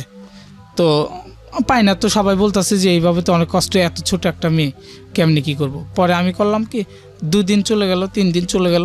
তো আমার আব্বুকে, মাকে বললাম যে মা এমনি এমনি কথা। আমার বাবাই তো মানে সেদিন বলা হইলো আর কি, বিয়ে করছে এমনি এমনি, সে তো চলে গেছে, একটা মেয়ে এভাবে কান্নাকাটি করে সবসময়। তো আমার মা আবার সেটা ভালোভাবে নিল, বললো তুই মেয়েটাকে নিয়ে আয়, আমার তো কোনো মেয়ে নাই, সমস্যা কি। আমি বাবাকে বললাম বাবা আমি তাহলে করি, নিয়ে যাই। আমার মা নিয়ে যাইতে বললো। তো আমার মা ভালোভাবে টেক কেয়ার করতে পারবো, যেহেতু ছোটো একটা মেয়ে। তো আমি ওকে বাড়িতে নিয়ে আসি। তোমার মাও মানে এত, মানে আমাদেরকে যেভাবে যত কষ্টে আমরা মানুষ হয়েছি, ওকে ততটা কষ্ট দেওয়া হয় না আর কি। প্রতিনিয়ত মানে ও ভালোভাবেই থাকতেছিল। তো ওকে নিয়ে আসার পরে কিছুদিন পরে ও আর ফিরে আসে না। আমার বাবা দেখলো যে যদি কোনো গ্যামজাম করে এমন কিছু, তাহলে তুই যা, আমি থাকি, ওকে নিয়ে যা। তো আমার বাবা থাকলো, তো ও আর আসে না, ব্যাক করলো না করার পরে আমার বাবাও তখন বাড়িতে চলে আসে। বাড়িতে আসার পরে হইল, আমি ওখান থেকে চলে আসি, আমার বাবাও প্রায় 1 মাস পরে বাড়িতে চলে আসে। আসার পরে আমার বাবা আবার কাজ নেয় একটা, আপনার ভটবটি এগুলো সারতো, ওই জায়গায় আবার কাজ নেয়। তো আপনার সঙ্গে দেখা হওয়ার পরে বাবা কিছু বললো না তখন? আমার পরে মানে আমার সাথে যে দেখা হলো, দেখা হওয়ার পরে আমার বাবার মানে বললো সেইভাবে, এতদিন পরে দেখছিল সেই দিন, সেইভাবে অত মানে অনেক কিছু করলো। তো আমি বললাম যে তুমি এইভাবে ফেলায় আসতো আমাদেরকে থুইয়া, তোমার কি একটু মানে মায়া লাগে না, আমাদের দেখতে যাও না? তো বললে যে আসলে যাই না, মানে সে নিস্তব্ধ হয়ে থাকে, কথা বলতো না। তো আমি আর তাকে সেভাবে বলতাম না যে হয়তো কষ্ট পায় না কিছু, যা করছেই, এটা আর আমরা সেভাবে নিতাম না। পরে আমি মেয়েটাকে নিয়ে চলে আসলাম, তার কিছুদিন পরে বাবাও চলে আসলো। জি। আসার পরে আমার পরে মা বলতেছে দেখো এতদিন যা করছো, এখন আমরা আবার নতুন করে করি, মানে এখন একটু ভালো, যেহেতু একটা ছেলেটাও বড়, আমি তখন মোটামুটি ভালোই বড় হয়েছি। তো আর 2টা ছেলে, আর এই মেয়েটা নিয়ে আসলাম। আমি এই মেয়েটাকে কখনো বুঝতে দেবো না যে আমি ওর সৎ মা, কিন্তু সত্য তোমাকে একটু ভালো হয়ে থাকতে হবে, এটাই। তো আমার বাবা দেখা গেল আমার ছোটো বোনটার কারণে তারপরে যে আসলো না, কঠোর পরিশ্রম করতো তখন থেকে। মানে আগে যে একটা মানে ছিল উড়ু ভাব বা অন্যরকম অন্য টাইপের করতো, সেটা আর নাই। ওকে, সো গুড নিউজ। ভর্তি হলাম, মানে আমার ইচ্ছাটা যে আমি একটু পড়াশোনা করব। ভর্তি হওয়ার পরে আমি আবার পড়াশোনা করতেছি, আমার বাবা এইভাবে কাজ করতেছে, ভালোই চলছে দিনটা, মোটামুটি চলতেছে আর কি। পরে দেখা যেত আমার বাবা একদিন বলতেছে যে এইভাবে পরের দিন আর কয়দিন কাজ করব, তাহলে নিজের কিছু করি। তো আমার বাবা ব্যাংকে থেকে প্রায় 65,000 টাকা উঠাইয়া একটা গাড়ি কিনে, অটো ভ্যান, যে এটা নিজের একটা স্বাধীন, মানে নিজের করলে পরে নিজে কাজ করবো, তাদের সংসারও চলবে, ভালো চলবে। অন্যের অধীনে কাজ করা ভালো লাগে না। ওই গাড়িটা বানাইলো প্রায় 65,000 টাকা খরচ কইরা। তো প্রায় 1 মাস চালাইছি, চালানোর পরে গাড়িটা চুরি হয়ে যায়। চুরি হয়ে গেল। মানে এই জায়গায় একটা মানে চক্রান্ত ছিল আর কি। সেটা হচ্ছে মানে আমার বাবা যার অধীনে কাজ করতো, বুঝছেন, যেখানে কাজ করতো, হয়তো ওর সাথে একটু রেষারেষি হয়ে চলে আসছে। মানে ওরা চাচ্ছিল না যে আর কি ও নিজে কিছু করুক। তো মানে আমাদের নিজের বাড়িতে জায়গা ছিল না গাড়ি রাখার, বুঝছেন, অন্যের বাড়িতে রাখতাম গাড়িটা। তো সেখান থেকে গাড়ি বলতে এটা কিসের গাড়ি ছিল? এটা অটো, মানে যে ব্যাটারি চালিত, যে এখন যে অটো রিক্সা। অটো জি, অটো রিক্সাটা, যেখান থেকে চুরি করার কোনো প্রশ্নই আসে না, সেখান থেকে চুরি হয়ে গেল গাড়িটা। রহস্যজনক। সবাই বলতেছে, মানে সবাই যার বাড়িতে রাখছি আমরা বলতেছি না, সবাই বলতেছে যে আসলে এটা ওরই কাজ, কিন্তু আমরা ডিরেক্টলি ওকে কিছু বলতে পারতেছি না, আর এটা বলা সম্ভব না। তো রহস্যজনকভাবে গাড়িটা চুরি হয়ে গেল। তো তখন এই যে টেনশন, একটা চাপ, প্রায় 65,000 টাকাতে বানাইলো, মাত্র 1 মাসই চালাইতে পারলো না। 1 মাসই চালাইতে পারলো না, এইভাবে গাড়িটা চুরি হয়ে গেল। এটা কি লোনের টাকা ছিল? লোনের টাকা। কত টাকা লোন ছিল? 65,000 টাকা। মানে এই যে টানাটানির অবস্থায় এত ইয়ের পরে, মানে 65,000 টাকা লোন নিয়ে গাড়িটা বানাইলো, যে হয়তো নিজের একটা পুঁজি, এটা দিয়ে চলবে সংসার, সব কিছু হয়তো ভালো চলবে।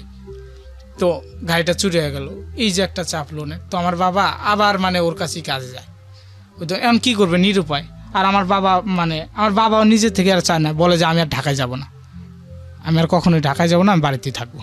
তো আবার ওখানে কাজে যায়, বুঝছেন। কাজে যাওয়ার পরে আবার মানে আমার দেখা যায় যে একটা করে চলতেছে না, অনেক টাকা কিস্তি। তো আমার বাবা আমাদের বাজারে সিকিউরিটি গার্ড হিসেবে আবার নিয়োগ নেয়, মানে রাত্রে ওখানে কাজ করে, আবার দিনে ওই দোকানে কাজ করে। পরে এইভাবে ওই জায়গায় মানে একসাথে 2টা জব করে, যে তাছাড়া তো আর পারতেছে না সংসারটা চালাইতে। দেখা যাইতেছে আমার বাবা কিস্তি চালাইতেছে, আর আমার মা দেখা যাইতেছে অন্যের বাড়ি কাজ কইরা আমাদের খাওয়া খরচ এগুলো করতেছে। তো এইভাবে এক পর্যায়ে প্রায় বেশ কিছুদিন করার পরে আমার ওই বাজারে একদিন চুরি হয়। তো চুরি হওয়ার পরে তাকে তো এসে ধরবো, কারণ সে সিকিউরিটি গার্ড, আর 2জন থাকে। আসলে মানে যে চুরি করছে, বুঝছেন, মানে সে একটু হলেও জানতাছে যে এই কাজটা করছে, কিন্তু বলার কোনো ওয়ে নাই। তখন মানে আব্বু আর নিরুপায় বলতে পারতেছে না যে ও এই কাজটা করছে। তখন সবাই দোষ দেয় যে হয়তো ওই এই কাজটা করছে, আর বাবাকে দোষ দেয় এভাবে। কিন্তু লোকের, আমার বাবা গ্রামে মানে এই যে আমাদের সাথে যতই খারাপ বিহেভ করুক বা আমাদের সাংসারিকভাবে, কিন্তু কোনো লোকের সাথে মানে সেইভাবে ব্যবহার করতো না। সবাই তখন আব্বুকে সাপোর্ট দেয় যে না, ও এই কাজ কখনোই করবে না, কারণ ও তো একটা ভালো মানুষ, আর আমরা যতদূর জানি ও এই কাজ করতে পারে না। তো এরপরে বিচার হইলো, হওয়ার পরে আমার আব্বুর জরিমানা হইলো, মানে 2জন সিকিউরিটি গার্ড ছিল, 2জনের জরিমানা হইলো 7,000 করে।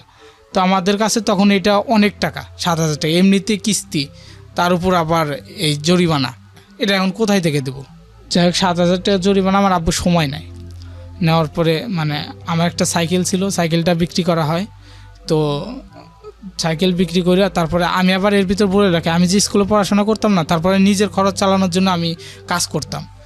দেখা যেত যে ধান কাটার সিজন আসতো, ধান কাটতাম, তারপরে এমনি সিজনাল যে কাজগুলো করে সে কাজগুলো করতাম আমি। তো এইভাবে আমার না 5,000 টাকা জমাইছিলাম, মানে কাউকে জানতে দিতাম না। তো সেইটা দিলাম, আর আমার সাইকেলটা বিক্রি করে 7,000 টাকা ম্যানেজ করে মানে ওই জরিমানা দিলাম। তারপরে আব্বু তো কিস্তি কেমনে টানবো, এটা সম্ভব না, চালাইতে পারতেছে না। তো তারপরে ওই দোকানে কাজ করতেছে, কাজ করার পর একদিন করছে কি, ওই একটা মেশিন ঠিক করে, বুঝছেন, গাড়ি ঠিক করে বলতেছে ঠিক আছে আমি গাড়িটা দেখি ঠিক হয়েছে কিনা। চালাইতে আসছে, মানে ঠিক হয়েছে কিনা এটা দেখতে আসছে। আসার পরে গাড়িটা অ্যাক্সিডেন্ট হয়ে উল্টা আমার আব্বুর পায়ের উপর পড়ে। পায়ের উপর পড়ার পরে আমার আব্বুর পাটা মানে একদম গরম পানি পুইরা এটুকু একবার হয়ে জায়গা পাটা। তো তারপরে আর কি এমনিতে তো অনেক সমস্যা, তারপরে আবার এত বড় একটা দুর্ঘটনা হয়ে গেল। আমার আব্বুকে হসপিটালে নিয়ে যাওয়া হয় তাড়াতাড়ি করে। তো ওখানে ডাক্তাররা বলে যে এটা পাকাইটা ফালান লাগবো, এমন অবস্থা। তখন তো আমরা আরও হয়ে যায় যে এমনি আমাদের এই অবস্থা, আমি এত টাকা কেমনি কই পাবো। তো ভালো একটা ডাক্তারের কাছে নিয়ে যাওয়া হয়, ও মেডিকেল থেকে নিয়ে আসার পরে তো সেই ডাক্তার বলে আচ্ছা ঠিক আছে আমি ট্রিটমেন্ট করবো, ট্রিটমেন্টে ইনশাল্লাহ ভালো হবে, পাও কাটতে হবে না। বলে ভালো হবে ঠিক আছে, কিন্তু নর্মালি আর সে এই পা আগের মতো আর সে পাবে না, কোনো কাজ করতে পারবে না। তো আমরা তো তখন আরও হয়ে যায় গেছে কেমনি এটা। তো তখন দেখা যেত কি, মানে আমি একটু বড় হয়েছি এখন, আমার বাবারও এইভাবে ইনজুরি, তো অনেক টাকার কিস্তি। আমার মা তো সেই আমার বাবা থাকা অবস্থায় থেকে অন্যের বাড়ি কাজ করতেছে, কাজ করে আমাদেরকে মানে মানুষ করতেছে, আজ অব্দি করে আসতেছে। আমার মা তো আর লোড নিতে পারতেছে না, আর আমার বাবা সেও তো এখন মানে এত বড় একটা ইনজুরি হয়ে গেল গা, সম্ভব না আর কি কিস্তিটা। তখন বাধ্যতামূলক সামনে আমার এসএসসি এক্সাম এসে যায়, কিন্তু তখন আমি দেখি যে মানে এক্সাম দিতে যাবো, সেখানে তো মানে ফর্ম ফিল আপ করতে হবে, টাকার প্রয়োজন। মানে আমাদের কাছে তখন ছিল কি 10টা টাকা আমাদের কাছে 10 লাখ টাকার সমান। তো আমি পড়াশোনা আর কি এক পর্যায়ে বললাম যে থাক তাহলে পড়াশোনা কেমনি কি করবই না। পরে আমার মা, আমাদের বাড়ির পাশে এক লোক ছিল, ও ঢাকাতে থাকে, তো সেইখানে তো ওর কাছে যায়, যা বলতেছে এরকমের অবস্থা, তো আমার ছেলেটাকে একটু চাকরি বাকরি দাও গার্মেন্টসে। তো তো আমাকে দেখে বলে, তখন বলে ছেলেটা তো অনেক ছোট, চাকরি বাকরি হয় কি না। আচ্ছা ঠিক আছে দিস, আমি দেখবো নি, যেহেতু এরকম সমস্যা। তা আমি ওখানে আসার পরে ওই জায়গায় চাকরি নেই। তো চাকরি নেওয়ার পরে দেখা যাইতেছে আমি বেতন হচ্ছে আমার মাত্র 5300 টাকা। আমি মানে সারা মাসে খুব পরিশ্রম করে তখন আপনার বয়স কত? আমার বয়স তখন কত হবে, 15। ওকে। 15 বছর বয়স। দেখা যেত আমাকে নিবে না, কিন্তু সে একটু উঁচু পর্যায়ে ছিল, তো মানে শ্রম আইনে তো আর কি নিষেধ আছে নাকি, এমনি বলে যে ছোট বাচ্চাদের দিয়ে কাজ করানো। তারপরে সে আমার উপর সহানুভূতি দেখাইয়া সে নিজের ডকুমেন্টস আর কি নিয়ে নেয়। তো তারপরে আমি ওখানে কাজ করি, 5300 টাকা বেতন, মাসে দেখা যেত 7000 টাকা বেতন পাইতাম এমন কিছু। আচ্ছা। তো তাতে দেখা যেত আমার থাকা খাওয়া ঘর ভাড়া এটা সেটা দিয়ে আমি 3500 টাকা 3000 টাকা এমনি দিতাম, দিয়ে দেখা যেত কাজ হতো না, কিস্তি সারা মাস কিস্তি টানতে হয়। তারপরে আমার বাবা আর কাজ করতে পারে না সেইভাবে, পরে আর কি করব, এইভাবে আমি দেখা যেত এমন পর্যায়ে থাকি, একটা যে নিজের যে একটা কাপড় কিনবো সেটাও কিনি না। সেটা কিনতে গিয়ে আমি হিসাব করি যে আমি যে এখন 10 টাকা ভাঙবো, এই 10 টাকা বাড়িতে দিলে আমার অনেকটা উপকার হবে, আমার বাবা মা একটু স্বস্তি পাবে এই 10 টাকা বাড়িতে দিলে। তো এইভাবে আমি দেখা যেত আবার কোনো একটা জিনিস রাস্তা দিয়ে যাইতেছি, ভালো একটা জিনিস দিয়ে খাওয়ার ইচ্ছা হলো, আমি জিনিসটার কাছে গিয়ে আবার ঘুরে আসি যে এই জিনিসটা যে আমি খাবো, এখানে 20 টাকা যদি আমি না ফুরাই 20 টাকা ধুয়ে রেখে দিই, আমার অন্য একটা কাজে লাগবে, বাড়িতে দিলে আমার মার উপকার হবে। ওকে। তো এইভাবে আমি দিই, কিছু টাকা করে দিই, এটা দিয়ে কিস্তি চলতেছে। আর আমার আব্বু দেখা যায় সে বসে তো আর চলে না, বসে থাকলে কিস্তি কেমনে চালাবে। তো আমার আব্বাও টুকটাক কিছু কাজকর্ম করে, আর এইটা দিয়ে দিয়ে আস্তে আস্তে চলতেছে। তো এর পর্যায়ে আমি আবার, তখন তো এসএসসি পরীক্ষা ছিল, পরীক্ষা দিতে পারলাম না। পরে ফের 1 বছর এইভাবে কাজ করতেছি। তো আমি আবার বললাম যে আব্বু, তো আমি একটু পরীক্ষা দিই, সামনে বার আবার পরীক্ষা দিয়ে আসলো। তো বললো আচ্ছা ঠিক আছে। কি পরীক্ষা এটা? এসএসসি পরীক্ষা। হ্যাঁ, মানে এতই ভাবে আমার সেইভাবে পড়াশোনা হয় নাই, মানে করা হয় নাই স্কুলে। মানে একটা স্টুডেন্ট যেভাবে প্রতিনিয়ত স্কুলে যায়, যেভাবে পড়াশোনা করার কথা সেভাবে হয় নাই। তারপর আমার ইচ্ছা ছিল যে আমি পড়াশোনা করব। তো বললাম আব্বু আমি পরীক্ষা দেবো আবার। তো বলে তুই তো পড়াশোনাই করিস না, কেমনি দিবি? বলে আমি অমনিই দেবো, পারবো, আমার এতটুকু কনফিডেন্স আছে। তো আমি আবার 1 বছর এইভাবে চাকরি করলাম। চাকরি করার পরে আবার যখন পরীক্ষার সময় আসলো ফর্ম ফিল আপ করলাম। আমি এখান থেকে চাকরি করে টাকা দিয়ে সেটাতে ফর্ম ফিল আপ করলাম। করার পরে আমি চলে গেলাম বাড়িতে, এখানে চাকরিটা বাদ দিলাম। দেখা যেত লং টাইম ছুটি, পরীক্ষা দিতে গেলে প্রায় 1 মাস 1.5 মাস লাগবে, এত টাইম তো ছুটি দেবে না অফিসে। পরে আমি চলে গেলাম চাকরিটা বাদ দিয়ে বাড়িতে যা পরীক্ষা দিলাম। পরীক্ষা দেওয়ার পরে আমি ওখানে মানে চাকরি তো এখানে ছাইড়া গেলাম, বাড়িতে থাকতেছি কিছুদিন। তো থাকার পরে তখন দেখতেছি আস্তে আস্তে মানে সবাই আমার সাথে একটু মানে খারাপ বিহেভ করতেছে। বাবা দেখতো যখন চাকরি করতাম তখন কিছু টাকা পয়সা দিতে পারতাম, তাদের একটু হেল্প হইতো। আমি চাকরিটা ছেড়ে বাড়িতে চলে আসছি, তাদের সমস্যা হইতেছে, তারা মানে আমাকে আর সেইভাবে নিতে পারতো না। পরে আমি তো ওইভাবে থাকতাম। আমি আসলে চাকরিতে আসতাম, কিন্তু আমার ইনজুরির কারণে আমি তাদের বলি না, যে তাদের বলে কী লাভ, এখন তাদের তো আর সেই সামর্থ্য নাই যে সে কিছু টাকা দেবে বা দিয়ে চিকিৎসা করাবে আমাকে। তো আমি এইভাবে করার পরে বাবা আমাকে বলে যে তুই যা, চলে যা, কোথায় যাবেন? ঢাকায় যা, কাজকর্ম কর, টাকা পয়সা দিয়ে এইভাবে তো চলতেছে না, কিস্তি মিস্তি চালান লাগে, তুই যা। তো আমি আসতেছি না, কারণ আমার একটু সমস্যা শারীরিকভাবে, তার জন্য আমি আসতে চাইতেছি না, তাল বাহানা করে আর কি থাকতেছি কিছুদিন। তো এই পর্যায়ে একদিন বাবা আমাকে মানে কাপড় চোপড় ঘর থেকে বের করে দেয়। আচ্ছা। দিয়ে বলে যে এইভাবে ঘুরে গেড়ে খাইতেছস, কোনো কাজকর্ম এটা কি বের করে দেয়, বাবা না মা? বাবা। ওকে। বলতেছে যে তখন আপনার সৎমাটা কোথায়? সৎমা তো সেই যে চলে গেছে, আর কোনো খোঁজ খবর নেই? না। আচ্ছা, তারপর? সেই যে গেল, আর কোনো খোঁজ নেই। কাপড় চোপড় বের করে তারপরে কাপড় চোপড় বের করে দিল, দিয়ে আমার রাস্তায় একদম রাস্তায় ফেলাই দিল যে তুই চলে যা, তুই আর বাড়িতে উঠবি না। এই যে এত বড় একটা ছেলে বাড়িতে মানে বাবা মার ঘাড়ের উপর বসে বসে খাইতেছস, এটা কয়দিন খাবি এমনি, তুই চলে যা, কোথায় যাবি জানি না, চলে যা। তো আমি তো তখন আর কোথাও ঠিক করা নেই, আমি যাবো কোথায়। তো তখন আমি একটু রাগের মাথায় আব্বুর সাথে অনেক খারাপ ব্যবহার করেছি। হ্যাঁ, তুমি এতদিন মানে লাপাত্তা ছিলা বা আমাদের খোঁজ খবর নেও না, কেমনি কি মানে সব স্টোরি। আমি বাবার সাথে একটু মানে ক্ষিপ্ত হয়ে যাই। জি। ক্ষিপ্ত হয়ে যাওয়ার কারণে মানে বাবা অনেকটা রাগ হয়। পাড়ার প্রতিবেশী যারা ছিল আমার রাগ দিয়ে বলতেছে, আসলে সে তো তোর বাবা, সে যতই যাই করুক, তুই তার সাথে এই ধরনের ব্যবহার কেন করিস? এটা তো ঠিক না, এটা তো কখনোই ঠিক না, তুই এই ব্যবহার কেন করিস? এটা এটা এটা করলি কেন? তো আমি আর কিছু বলি না। না বলার পরে আমার মা আইসা মানে আমার কাপড় চোপড়গুলো বাড়িতে নিয়ে যায়। যে আমার বাবা যখন চলে গেল রাগ দেখায়, তখন মা বাড়িতে নিয়ে যায়, কিন্তু আমি আর বাড়িতে যাচ্ছি না। পরে আবার যখন বাবা ব্যাক করে দেয় আমার কাপড় চোপড় বাড়িতে, পরে আমার মাকে তো সেই মারধর শুরু করে দিয়েছে, তুই নিয়ে আসছিস কেন? তো তারপরে আর কি আমি বের করে দেওয়া হলো। আপনাকে বের করে দেওয়া হলো? হ্যাঁ, আমাকে ওইভাবে বের করে দেওয়া হলো। পরে আমি আবার ঢাকায় আসলাম। ঢাকায় যেখানে কত সালের ঘটনা এটা?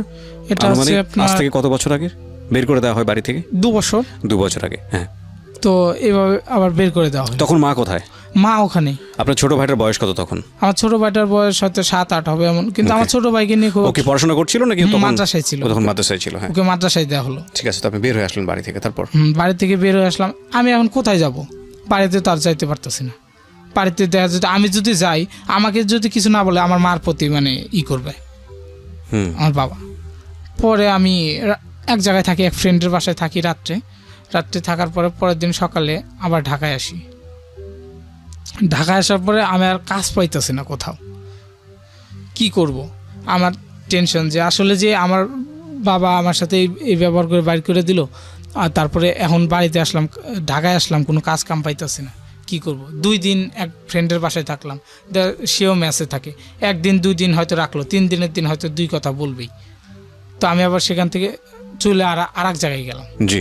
সেটা হচ্ছে সাভারে যাওয়ার পরে কাজ খুঁজতেছি। আমার হচ্ছে কাজ, আমি কাজ কোথায় পাবো? সে যে কোনো কাজ হোক আমি কাজ করবো, এখন কাজ দরকার আমার, তা নাহলে চলতেছে না, কোনো কাজ পাইতেছে না। পরে এক সময় একটা গার্মেন্টসে চাকরি পাই আবার। তো সেই জায়গায় বেতন ধরা হয় খুব কম, মানে 5300 টাকাতে হেল্পারের বেতন, তার চেয়েও কম ধরে। আমি বললাম যাই দেন আমাকে, মানে আমার খাওয়া পড়া চললে হয়েছে, আমাকে চাকরিটা করতে হবে। পরে চাকরিটা নিলাম, নেওয়ার পরে ওই জায়গায়। কিসের চাকরি ছিল এটা? ওটা গার্মেন্টসের চাকরি ছিল। আচ্ছা, গার্মেন্টসের চাকরি। কোথায় ছিল চাকরিটা? এটা সাভারে ছিল, হ্যাঁ। বলেন তারপর। সাভারে চাকরিটা নিলাম, নেওয়ার পরে প্রায় ওখানে কাজ করতেছি, স্বল্প যাই টাকা পাই, ওখান থেকে দেখলাম যে আসলে বাড়িতে কিছু দিতে হবে। পরে আমি বাড়িতে টাকা পাঠাচ্ছি, পরে কিছু টাকা পাঠাচ্ছি, দেখা যায় তো যখন টাকা পাঠায় তখন আবার মানে সে আগের মতো আমার সাথে ভালো ব্যবহার করতেছে আর কি। তারা টাকা পাঠাইতে পারতাছি যখন, দেখা যায় আমি টাকা পাঠাইতাম খুব কষ্ট করেই, বেতন ছিল কম, মানে ওভার টাইম দেখা যেত, ওভার ডিউটি, মানে যে বেতন দিত তাতে পোষাইতো না, ওভার ডিউটি করতে হইতো, ওভার ডিউটি থাকতো না, রাখতে চাইতো না। আমি দেখা যেত হাতে পায়ে ধরে জোর করে থাকতাম, যাতে আপনার একটু হলেও বেতন বাড়ে। বেতন আমার একটু টাকাটা বেশি আসে, তার জন্য আমি জোর করে থাকতাম। তো বলতো যে আরে লাগবে না তোর, কিসের জন্য রাখবো? বললাম ভাই দেখেন আমার সমস্যা, আমাকে একটু রেখে দেন না, 2 ঘন্টা থাকেন, যে কোনো কাজ করান করব। তো এইভাবে থাকতাম, থেকে কাজ করতাম। তো ওখানে কিছুদিন যার সাথে ছিলাম না, সেই ছেলেটা একদিন হুট করে, ব্যাচেলার থাকতাম ওর সাথে, তো হুট করে একদিন ওই ছেলেটা পাশের গ্রামে বাসায় একদিন চুরি চুরি হওয়ার পরে মানে ব্যাচেলারদের উপর সেই দোষটা চাপায় দেয়। ওকে, যে ব্যাচেলার ছেলেরা এই কাজগুলো করছে। পরে আইসা তো ওই জায়গায় মানে ফ্যামিলির ভিতর ব্যাচেলার থাকতাম আমরা মাত্র 3 জন লোক, পুরোটাই ছিল ফ্যামিলি। পরে বলতেছে যে ওরা তো ওই ছেলেরা ছাড়া এই কাজ কেউ করতে পারে না, ওরাই করছে, কিন্তু আজও কিন্তু আমরা জানতাম না ওই কাজ মানে কে করছে। আমাদের 3 জনকে মানে অফিস থেকে ডেকে নিয়ে আসা হয়, মানে যে যেখানে চাকরি করে সেখান থেকে ডেকে নিয়ে আসা হয়, মানে হয়তো আমরা জানতাম না যে বাসায় এই ঘটনা ঘটছে। পরে ডেকে নিয়ে আসা হয়, ডেকে নিয়ে আসার পরে আমাদেরকে মানে কোনো কথা নাই, হুট করে একটা রুমের ভিতর উঠালে ওটা আটকায় বলতেছে যে তোরা এই কাজ করছস, কি করছস, তা আমরা কিছুই জানি। কত টাকার জিনিস ছিল ওটা? ওই জায়গায় অনেক টাকারই জিনিস, টিভি ছিল, মানে বাসা চুরি আছে, তাই তো? গয়নাটা নেয়, ভাবি যাবে এত কিছু নাকি চুরি হয়েছে। তারপরে আমাদের এইভাবে পুলিশ ডাকানোর কথা, হ্যাঁ, পুলিশ টুলিশ ডাকবে এমন কথা, হুমকি দেবে। আমার তো তখন অন্য চিন্তা যে আল্লাহ আমার যদি এখন পুলিশে দেয় আমার কে ছাড়াবে, আমার কি অবস্থা হবে। রাইট। আমার তো মানে এমনিতেই মানে এই অবস্থা, আর আমার বাবা তো আসবে না ওখান থেকে, আর আমার বাবা এসে কিভাবে স্যার মানে অন্যরকম। আমি তো সেই কান্নাকাটি শুরু করে দিলাম, কেমনি কি আসলে তো এই কাজ আমি করি নাই। মানে আমার সাথে যে দুইটা ছেলে ছিল ওরা একটু উশৃঙ্খল টাইপেরই ছিল, মানে নেশা টেশা করতে এমন কিছু, বাট আমি কখনো করতাম না ওদের সাথে। জি। তার জন্য মানে গ্রামের ওই যে এলাকা মহল্লায় থাকতাম ওরা একটু সুদৃষ্টিতে দেখতো যে মানে এই ছেলেটা, তারপরে তখন সেই পর্যায়ে তো আর কেউ কথা বলে না। তখন মানে তারা মানে ওদের দিক থেকে দেখতেছে যে এরা এই কাজই করছে, এদেরকে পুলিশে দেওয়া লাগবো, নাহলে বাইর কর, কই রাখছস বাইর কর। পরে আমরা তো সেই কাকত মিনতি এটা সেটা করতেছি, কিছুতে তারা মানতেছে না। পরে এক পর্যায়ে দেখা গেল যে পুলিশ ডাকা হইল, সাভার থানার পুলিশ ডাকা হইল। পুলিশ ডাইকা তো বলতেছে যে একটা মামলা, বলতেছে যে এত লাখ টাকার মানে আরো বেশি করে বানাইছে না, মানে যেভাবে কেস দেওয়া লাগে কোনো কথাই বলতে পারতেছে না, শুধু অজরের চোখ দিয়ে পানি জড়তেছে। আর আমার টেনশন একটাই যে আল্লাহ এই খবর ছিল আমার বাড়িতে যে আমার মা তো মারা যাবে, যে ছেলে ঢাকাতে না জানি কি করছে এইভাবে থানায়, আমার মা তো মারা যাবে। আমি শুধু কান্না করতেছি। পরে নিয়ে গেল থানায়, নিয়ে যাওয়ার পরে রাখলো ওখানে। জি। তো আমাদের তিনজনকে যে তো সাভার থানাতে যখন নিল রিমান্ডে নিব এমন কিছু, তখন তো আমি বলতেছি যে আসলে দেখেন আমি কিন্তু এগুলোর কিছুই জানি না। বলতেছে যে তুই জানাস না তো সেটা ঠিক আছে, আগে 2-4 বাড়ি দেই তারপরে ঠিকই হইব নি। এটা নিছে তিনজন মিলা। পরে এইভাবে বলার পরে নিয়ে গেল একজন রে, নিয়ে যায় মানে আলাদা হয়তো ওর কাছ থেকে কিছু কথা বের করবে এমন কিছু, নিয়ে যে তো মারধর করলো, সেইভাবে প্রচুর মারধর করছে। করার পরে ওর কাছ থেকে কোনো কথা বের হয় না। মার দিছে প্রচুর। আপনি বুঝলেন কিভাবে? মানে ও কোন কথা বলে নাই, কিন্তু মার যে প্রচুর দিয়েছে এটা আপনি বুঝলেন কিভাবে? মানে ওকে যে মারলো, মারার পরে আবার নিয়ে আসছে, তখন বলতেছিল হ্যাঁ ওকে, বলতেছে যে আয় আরেকটা নিয়ে আয়। পরে আবার আরেকজন রে নিয়ে গেল, নিয়ে যাওয়ার পরে ওরেও মানে প্রচুর মারধর শুরু করলো। মানে মানে একই কথা যে আসলে আমরা জানি না, নিই নাই। করার পরে লাস্ট পর্যায়ে ওদেরকে প্রচুর মারধর করলো। করার পরে এখন ওই পরে যেটারে নিল ও লাস্ট পর্যায়ে যখন অসহ্য তখন বলতেছে আসলে এই কাজটা আমি করছি, ও বলে দিয়েছে, বলে দিয়েছে। কিন্তু আসলে এটা যে ওরা করছে আমি কিছুই জানতাম। আচ্ছা, তারপর? আমি কিছুই জানি না। পরে তখন তো আমাদের তিনজনকে জেলে রাখলো, রাখার পর ওদের ফোন দেওয়া হইলো, মানে যারা কেসটা করছে, যে আসলে এই কাজটা ওরাই করছে। পরে ওরা আসলো, আসার পরে বলতেছে কই রাখছস, কি করছস, বাইর কর সব কিছু।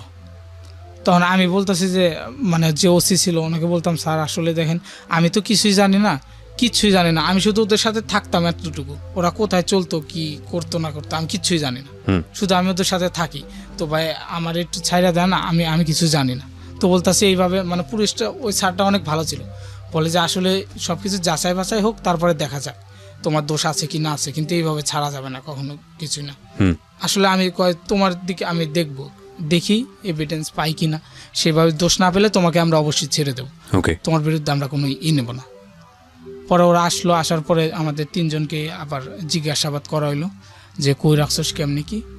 পরে ওদেরকে আমি বললাম যে আসলে দেখ তোরা সত্যি কথা বলবি ভাই, এই কাজটা তো তোরা করছস, তোরা বল আমি তোদের সাথে ছিলাম কিনা, একটা সত্যি কথা বলবি, কারণ তোর একটা মিথ্যাতার কারণে তোরা দুইজন তো দোষ করছস, এটা করছস, তোদের কারণে আমার সহ হবে, এটা কি তোরা চাস আমি কিছু না করে আমি তোদের সাজার বাগী হই এমন কিছু? মানে এটা যখন জেলে রাখলো আমি ওদের সাথে মিট করতাম, বললাম, বলার পরে কয় আচ্ছা ঠিক আছে। তারপরে যখন ওসি আসলো আবার আমাদের কাছে মানে তথ্য নেওয়ার জন্য যে আসলে কই রাখছে কি করছে।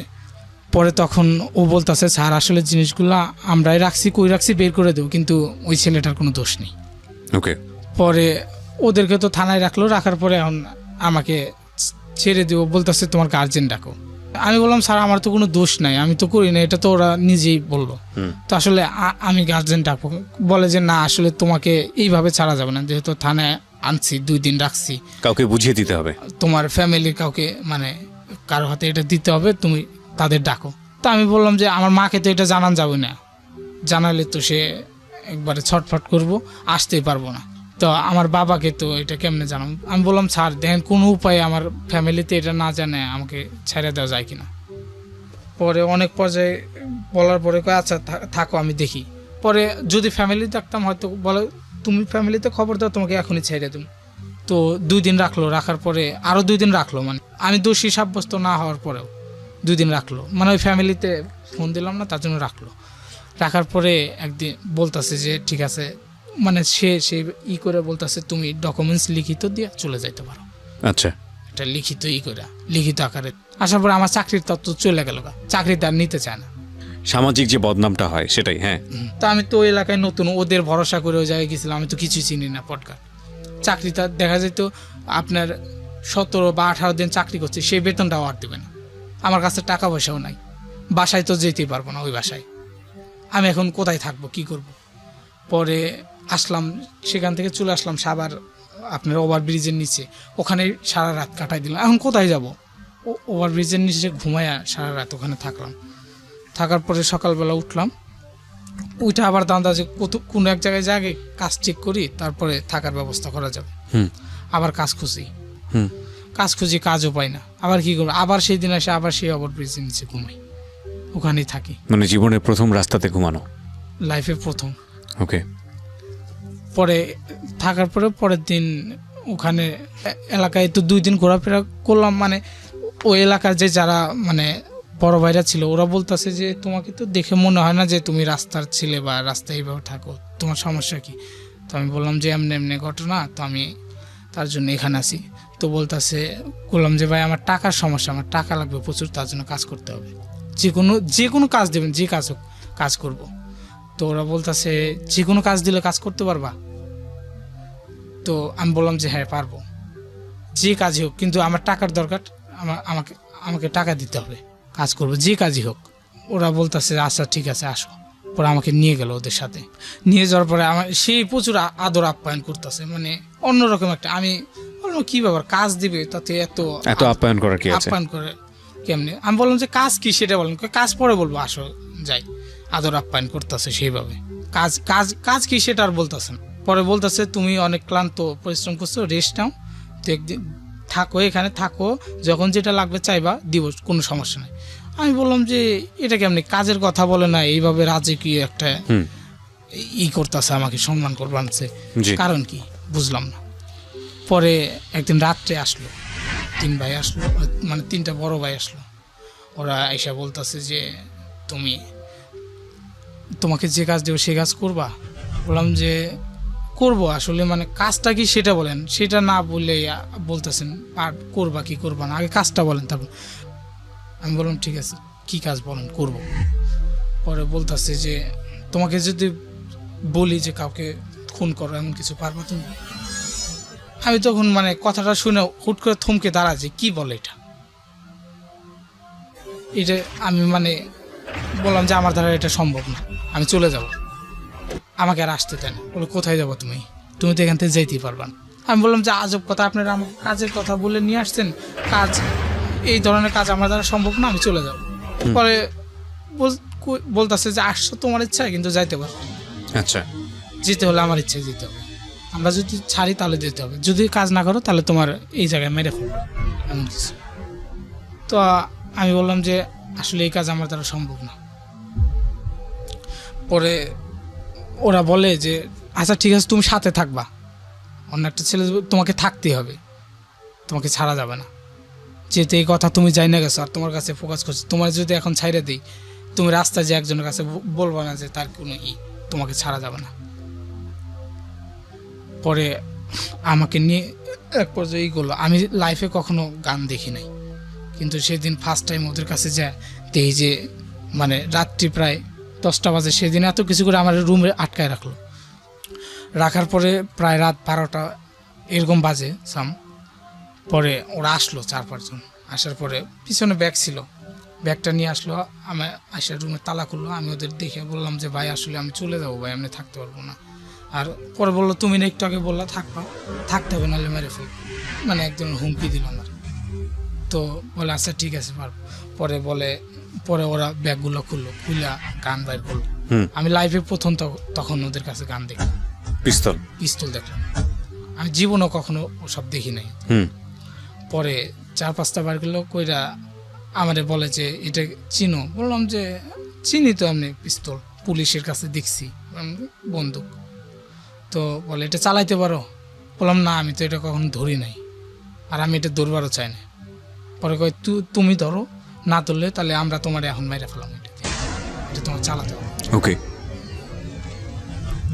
তো আমাকে ওটা ধরতে পারি, আমি আর ধরতে পারি না, আমার হাত কাঁপতেছে যে আমি এটা কেমনি ধরবো, মানে ধরতে বলে আমি ওটা ধরবো কিন্তু হাত কাঁপতেছে, আমার মনের যে একটা সাহস সেটা নাই। তারপরে এক পর্যায়ে মানে ওটা আমার হাতে দিয়ে কেমনি চালাতে হয় সেটা বলে, মানে শিখাই দিতে চায় আর কি, যে এটা এইভাবে চালাতে হয়। তো আমাকে ওটা শেখানোর পরে বলে যে তুমি চলো যাইতে হবে। বললাম যে ভাই আমি যাইতে পারবো না। বলে তুমি এটা চালাবা না চালাও, আমাদের সাথে যেতে হবে। ওকে, তারপরে আমাকে সাথে নিয়ে গেল।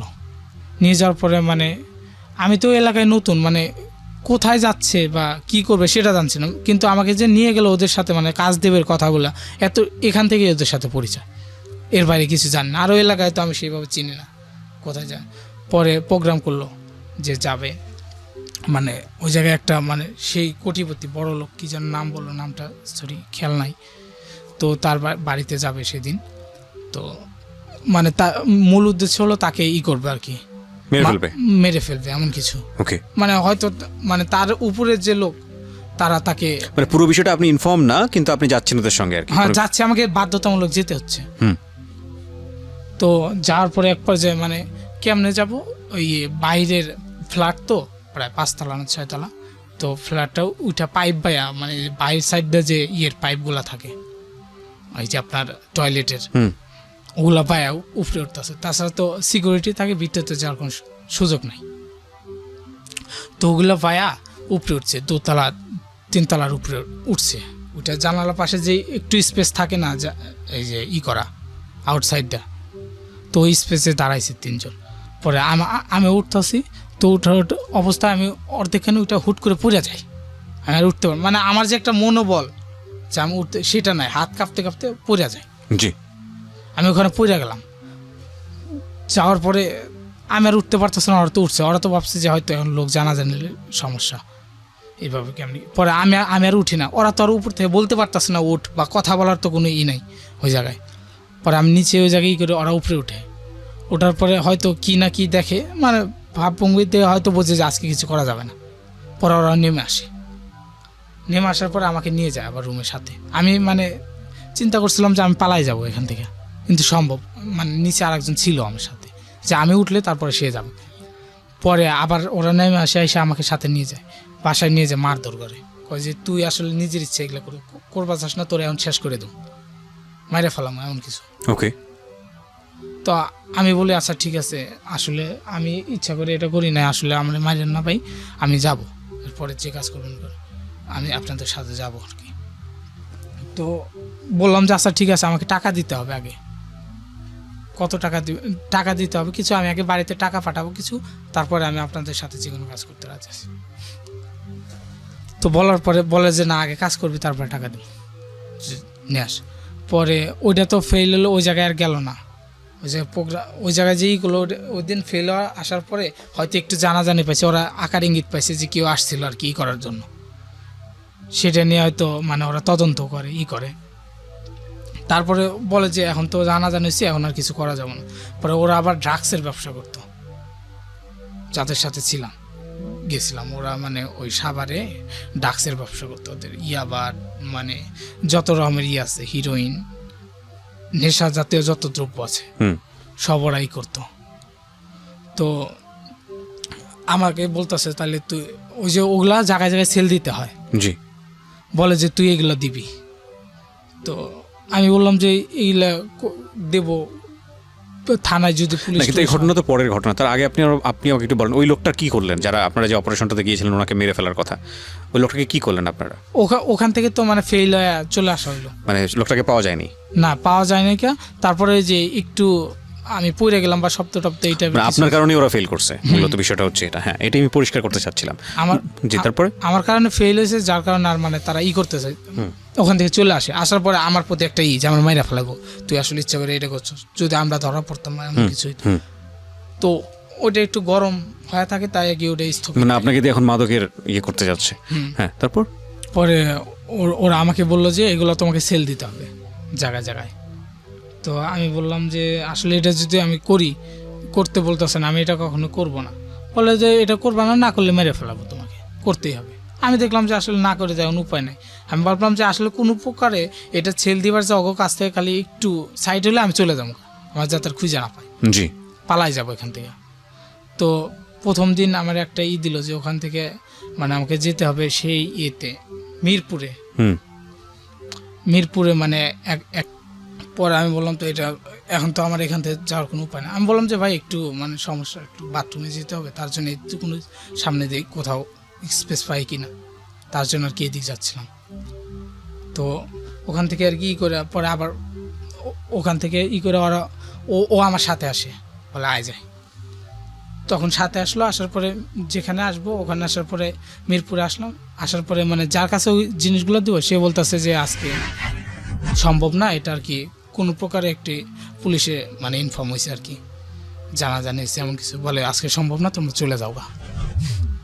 পরে ওখান থেকে আমাকে নিয়ে আসে, নিয়ে আসার পরে বলে মানে ওদের কাছে বলে যে ও আসলে পালানোর চেষ্টা করছিল হয়তো এইভাবে।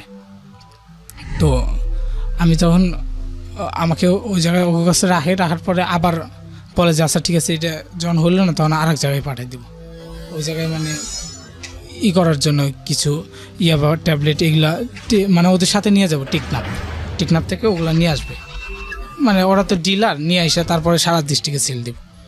পরে নিয়ে যায়, আমাকে সাথে করে নিয়ে যায়, নিয়ে যাওয়ার পরে ওখানে থাকি, মানে জাহাজটা আসতে আর কি দেরি হবে 1 দিন বা 2 দিন এমন কিছু। তো আমরা ওখানে একটা হোটেল নেই আবাসিক, ওখানে অবস্থান করা লাগে।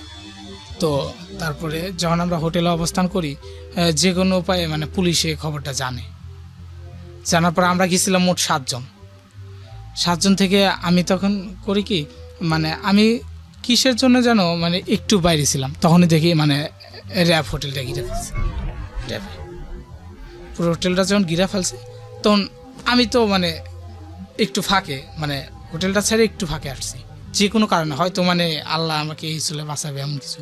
ফিরে আসছে, আসার পরে ওদেরকে ঘুরে ফেলাইছে, ফালানোর পরে ওরা তো আটকা। পরে আমি ওইটা দেখে ওখান থেকে আস্তে করে সাইড কেটে চলে আসছি, ওখান থেকে পালাই আসছি, মানে ওদেরকে আটক করে ফেলাইছে। মানে আপনি অল্পের জন্য বেঁচে গেছেন? হ্যাঁ, ওদেরকে আটক করে ফেলাইছে। পরে আমি ওখান থেকে চলে আসছি, আসার পরে এক ঠেলায় ওখান থেকে চলে এসে আবার এই যে এখন যে জায়গায় জব করতেছে এই জায়গায় আসি। আসার পরে মানে ওখান থেকে এসে আবার এই জায়গায় চাকরি নিই, মানে ওটা মানে আমি ভাবি যে ওইটা আমার কাছে কিছু নেই, ওটা আমি ভুলে যাবো এমন কিছু। এখানে এসে আবার চাকরি নিই, চাকরি নিয়ে এই যে আবার তো ইনশাল্লাহ চাকরি করতেছি এখন। আর আমার এখন মূলই হচ্ছে যে আমার ফ্যামিলিটাকে দেখা যাবে। আমি যে কোনো যেখানেই মানে যেটাই করতে আমি ফ্যামিলিটাকে মূল প্রাধান্য দিয়েছি, যে আমার যদি এখন কিছু হয়ে যায় মানে আমার ফ্যামিলিটা তো আমার উপরেই করতেছে, কাজে আমার ফ্যামিলিটাকে টিকে রাখতে হবে আমাকে। আর তার জন্য মানে আমি এখন সবসময় করে যাইতেছি যে আমার ফ্যামিলিটাকে আমার দেখতে হবে। আমার স্বপ্ন এখন আমার ফ্যামিলি নিয়ে, আমি আমার নিজেকে নিয়ে মানে কিছুই করি না। আমার যে আমার বাবা এখন মানে কোনো কাজ করতে পারে না, তো আমি চাই যে আমি একটা ছেলে যে এতদিন তো চাকরি বাকরি করি, আমার বাবাকে যে কিছু করে দেওয়া সেরকম পারি না, আমার মার জন্য একটা কাপড় কেনার মতো সেরকম কোনো সামর্থ্য আমার হয় নাকি আজ অব্দি। কারণ মাসে সে এই যে হাড় ভাঙা পরিশ্রম করে পাই কত 7,000 8,000, সেটা কিসের কাজ করেন আপনি? আমি গার্মেন্টসে চাকরি করি। গার্মেন্টসে কি কাজ করতে হয় আপনাকে? গার্মেন্টসে মানে ওয়ার্কার, আমি একজন সাধারণ ওয়ার্কার। জি। আচ্ছা, তো কতক্ষণ পরিশ্রম করতে হয়? দেখা যায় যে সকাল 8টায় গেলাম, 8টার পরে রাত 8টা 10টা এরকম কাজ করতে হয়। আচ্ছা, প্রতিদিন। আচ্ছা, 8টা 10টা কাজ করতে হয়, যার পরে মানে তার স্বল্প টাকা, এটাতে কিছু হয় না। তো আমারই যে আমি যদি মানে কিছু টাকা আমার বাবাকে দিতে পারতাম পুঁজি হিসেবে, যে বাবা এটাতে কোনো একটা ব্যবসা করলে আমি আবার নতুন করে আমার পড়াশোনাটা চালাইতে পারতাম এমন কিছু। তো এইটা হচ্ছে আমার ছিল না। কিন্তু আপনি আমাকে একটু বলেন, আপনার সামনে তো সম্ভাবনা ছিল। আমাদের একটা অনুষ্ঠান আছে, অনুষ্ঠানের নাম হচ্ছে সিক্রেটস, শুনেছেন কখনো? জি। রবিবারের দিন যায়, সেখানে আমরা দেখি যে একজন মানুষ অপরাধী হওয়ার জন্য একটা শক্তিশালী ব্যাকগ্রাউন্ড তার লাগে। আপনার গল্পে আমরা শেষের দিকে এসে ভাবছিলাম যে আপনার যেহেতু অর্থকষ্ট জন্মের পর থেকে, আপনি একদম বুদ্ধি হওয়ার পর থেকে ক্লাস 2 পরে তো পড়াশোনা হয়নি, হয়েছে না, ওই তারপরে এইভাবে মাঝে মাঝে বাদ গেছে, আবার শুরু করছে, আবার শুরু, এইভাবে এখন আলহামদুলিল্লাহ পাস করেছেন, রাইট, ইন্টার পাস করলেন। তো এই যে এত কষ্ট করেছেন, খাবার পেয়েছেন, পান নাই, বাবা মায়ের কষ্ট, বাবা একরকম পঙ্গু হয়ে বাসার মধ্যে পড়ে আছে, মাকে দেখেছেন ঈদের দিন কান্নাকাটি করতে, সম্ভাবনা তো আপনার সামনে এসেছিল। আপনি যদি সেই ড্রাগ ডিলার হতেন কিংবা আপনি যদি মানুষকে খুন করতেন, তাহলে হয়তো রাতারাতি বড়লোক হয়ে যাওয়ার মতো পয়সা ইনকাম করতে পারতেন। জি, তারপরেও আপনি করেননি। করি না, কারণ কি স্যার, এত দুঃখ কষ্ট ছিল। আমার মা, বলতাম তো ফার্স্টে বলছি, আমার মা একটু ধার্মিক টাইপের ছিল। জি, ধার্মিক আমাকে প্রথম থেকে সেইভাবে বলতেছে, বাবা দেখ, আসলে সৎ পথে থাকলে এই যে আমরা না খেয়ে আছি, তারপরে আল্লাহ আমাদের প্রতি সন্তুষ্ট আছে। মানে মানে যে ধার্মিক যে জ্ঞানগুলা একটাই, সেইগুলো আমার ভিতর মানে সেইভাবে দিত। আমি আসলে দেখতাম যে ঠিক বলছে, যে আমি এখন এইভাবে হয়তো কামাই করলাম, প্রচুর টাকা কামাই করলাম, এক সময় তো চোরের 10 দিন কারস্থের একদিন আমি ধরা পড়ে গেলাম, এমন কিছু। তখন মানে টাকা পয়সা, ভোগ বিলাসিকতা সবই তো আমার শেষ, কিছুই তো থাকবে না, যেতে হবে। মানে এইভাবে মানে এই চিন্তাটা করে আমি কখনো ওইদিকে যাই নাই, যে হয়তো আমি এখন পুলিশে ধরা পড়লাম, পড়ার পরে আমার কোনো যাবেন নাই, কারণ আমার কেউ নাই যে এমন যে আমাকে 10 লাখ টাকা দিয়ে ছাড়াই নিয়ে যাবে। মানে তারা আমাকে মাধ্যম হিসেবে ইউজ করে। আমি যখন বিপদে বললাম, তখন আর তারা হয়তো মানে ই করবে না, তখন আমার কি হবে? আর আমি যদি কিছু হয়ে যায়, আমার ফ্যামিলিটা কে দেখবে? কারণ আমার ফ্যামিলির মানে একমাত্র মাধ্যম এখন আমি। গল্পটার লেসনটা হচ্ছে শেষের দিকে এসে। একটা হচ্ছে আপনি কমনলি বুঝেই গেছেন, আমরা যেটা বলি যে অভাবে স্বভাব নষ্ট, একটা কথা আছে, কিন্তু সেটা